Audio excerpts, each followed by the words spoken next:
क्या आपको पता है कि रक्षाबंधन केवल भाई बहन का त्योहार नहीं, बल्कि इससे जुड़ी हैं वो पौराणिक कथाएं जिन्होंने इतिहास की दिशा बदल दी थी।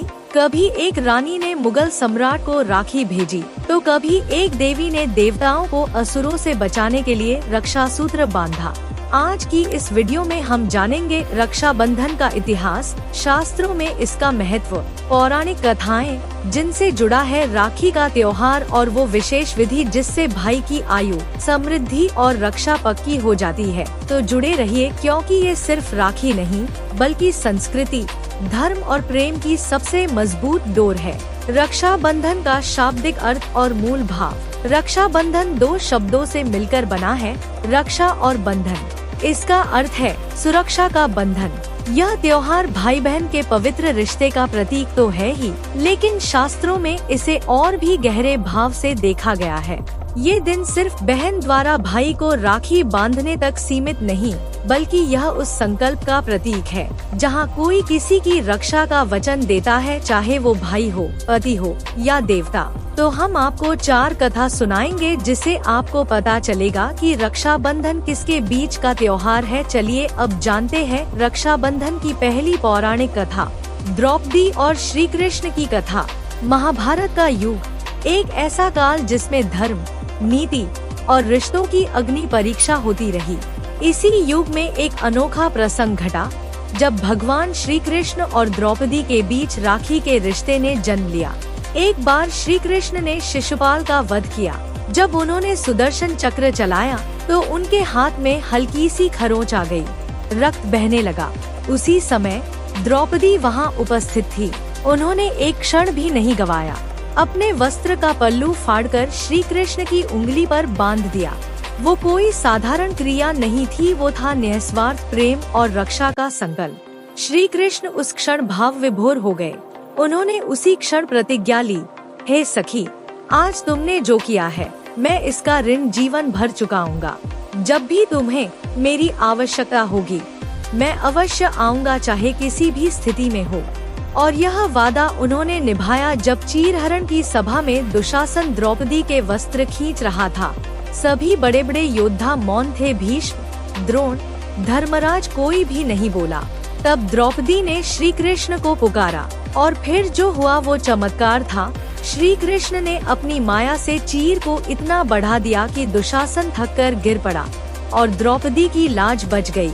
यह कहानी हमें सिखाती है कि रक्षा सूत्र का बंधन एक ऐसा संकल्प है जिसे निभाने के लिए भगवान भी अवतरित हो जाते हैं। दूसरा, अब हम जानेंगे इंद्राणी और इंद्र की कथा। दूसरी कथा का वर्णन भविष्योत्तर पुराण में मिलता है। यह समय था जब देवता और दानवों के बीच युद्ध लगातार चल रहा था।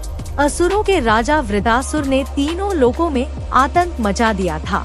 इंद्र देवता उनसे बार बार पराजित हो रहे थे। देवताओं की पराजय से इंद्राणी, इंद्र की पत्नी, अत्यंत व्याकुल हो गयी। उन्होंने ब्रह्मज्ञानी ऋषियों से मार्गदर्शन मांगा।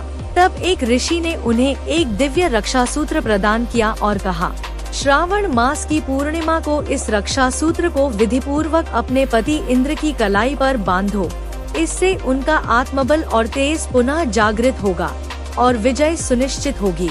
इंद्राणी ने वैसा ही किया। विधि पूर्वक पूजा करके रक्षा सूत्र बांधा। अगले ही दिन युद्ध हुआ। इंद्र ने युद्ध भूमि में उतारकर वृत्रासुर को परास्त किया। यही वह क्षण था जब श्रावण पूर्णिमा पर रक्षा सूत्र बांधने की परंपरा का श्री गणेश हुआ और तब से इसे रक्षाबंधन के रूप में मनाया जाने लगा।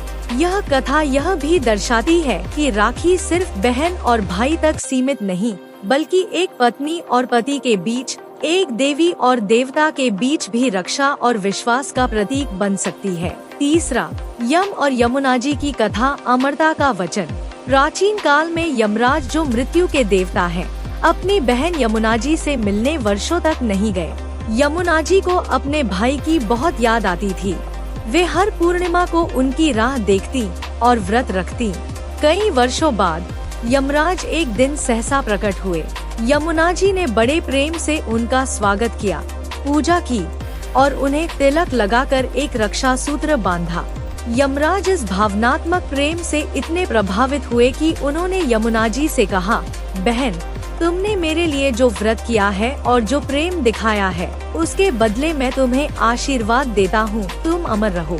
तब से यह परंपरा बनी कि राखी बांधने वाली बहन अपने भाई के दीर्घायु और समृद्धि की कामना करती है और भाई उसकी रक्षा का वचन देता है। यम और यमुना जी की यह कथा यह भी सिखाती है कि रक्षाबंधन केवल इस जन्म की बात नहीं, यह अमर प्रेम और निस्वार्थ रिश्ते का प्रतीक बन चुका है।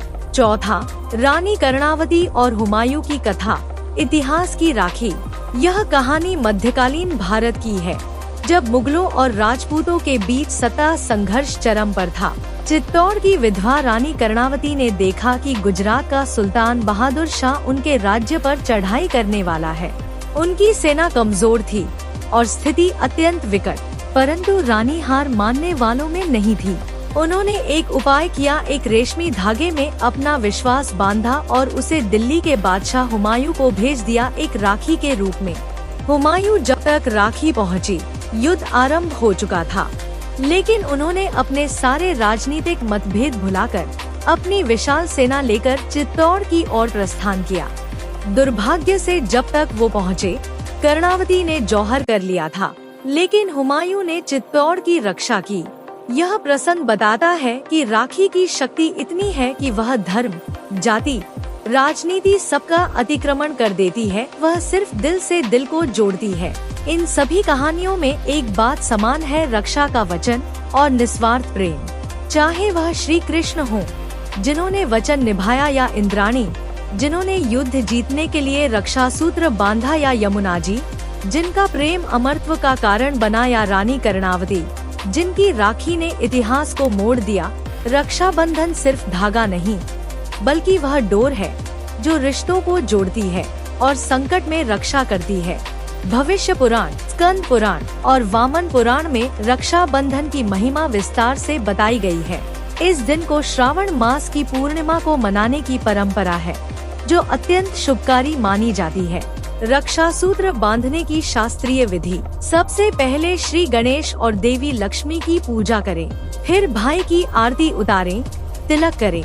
रक्षा सूत्र यानी राखी बांधते समय यह मंत्र पढ़े, येन बद्धो बलिराजा दानवेंद्रो महाबल, तेन त्वाम प्रतिबद्धनामि रक्षे माचल माचल।